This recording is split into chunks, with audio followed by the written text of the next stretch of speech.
Carbohydrates, especially refined starches, have become a daily staple for much of the modern world. White bread, pasta, crackers, breakfast cereals, and processed snack foods dominate shelves and meal plans alike, offering convenience and palatability. But the comfort these foods provide comes at a hidden cost. Beneath the surface of our carb-heavy diets lies a growing and deeply troubling consequence: the silent accumulation of visceral fat, particularly around the belly. While many may dismiss a widening waistline as a cosmetic issue or simply a part of aging, the science paints a far more dangerous picture. The accumulation of belly fat, driven largely by refined carbohydrate intake, is tightly linked to some of the most serious health conditions we face today, including metabolic syndrome, type 2 diabetes, heart disease, and even cancer. Unlike subcutaneous fat, the kind that sits just under the skin, visceral fat is stored deep within the abdominal cavity, wrapping itself around vital organs like the liver, pancreas, and intestines. This type of fat isn't just inert storage tissue. It is biologically active and behaves more like an endocrine organ, constantly secreting inflammatory chemicals and hormones that interfere with normal metabolic functions. The consumption of refined starches directly contributes to this process by promoting insulin resistance and driving fat storage in the most dangerous areas of the body. When we consume refined carbohydrates, foods like white rice, white bread, sugary snacks, and most processed grains, they are rapidly broken down into glucose.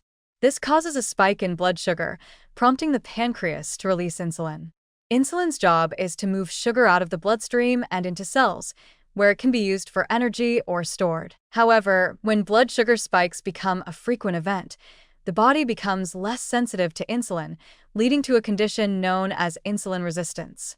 The result is higher levels of circulating insulin, which signals the body to store more fat, particularly in the abdominal region. Excess insulin doesn't just drive fat storage, it also locks fat away, making it harder to burn. This means that individuals who consume large quantities of refined starches may find it incredibly difficult to lose belly fat, even if they reduce calories or increase exercise. The body is trapped in a state of chronic fat storage, dictated by a hormonal environment driven by dietary choices. Over time, this visceral fat creates a feedback loop of worsening metabolic dysfunction. It increases systemic inflammation, raises cortisol, a stress hormone that also promotes abdominal fat, and contributes to leptin resistance, which disrupts hunger and fullness cues. The end result is not just a larger waistline, but a body spiraling toward chronic disease. The medical term metabolic syndrome is often used to describe a cluster of conditions, including increased waist circumference, high blood pressure, elevated fasting glucose, high triglycerides, and low HDL cholesterol, that dramatically raise the risk of heart attack, stroke, and type 2 diabetes. One of the central features of this syndrome is abdominal obesity. Refined carbohydrates are a major dietary driver of every component of the syndrome. Ironically, many people developing these conditions may believe they are eating relatively healthy meals: toast for breakfast, a sandwich at lunch, pasta for dinner. But each of these meals, built on refined starches, continues to fan the flames of insulin resistance and visceral fat accumulation. What makes the situation worse is how easy it is to overlook. Belly fat doesn't accumulate overnight. It sneaks up slowly, building silently with each high-carb meal and sugar-laden snack. And unlike fat in the arms or thighs, visceral fat isn't always visible in the early stages. It may be accumulating deep inside the body, even in those who don't look outwardly obese.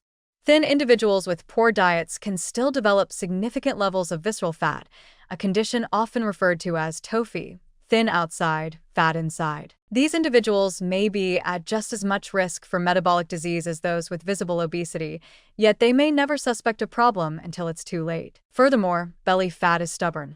Once it's established, it resists efforts to reduce it, especially in the presence of ongoing high-carb eating.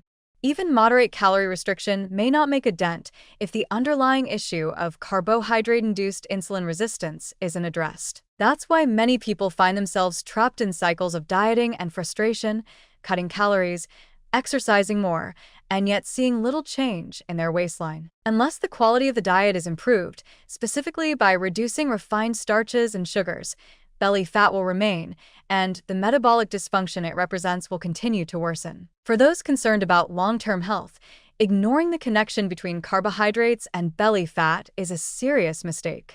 Belly fat is not just a harmless side effect of eating more than you need.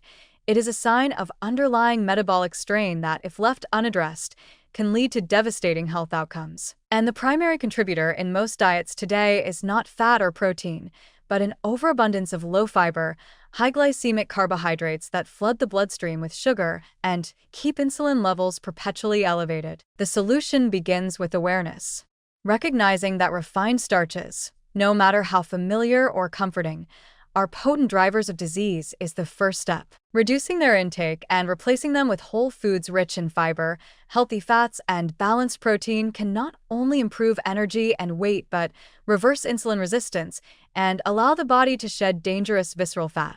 But without this dietary shift, the belly fat remains, acting as both a symptom and a cause of deeper dysfunction. And the longer it's ignored, the greater the risk of serious, even life-threatening, consequences.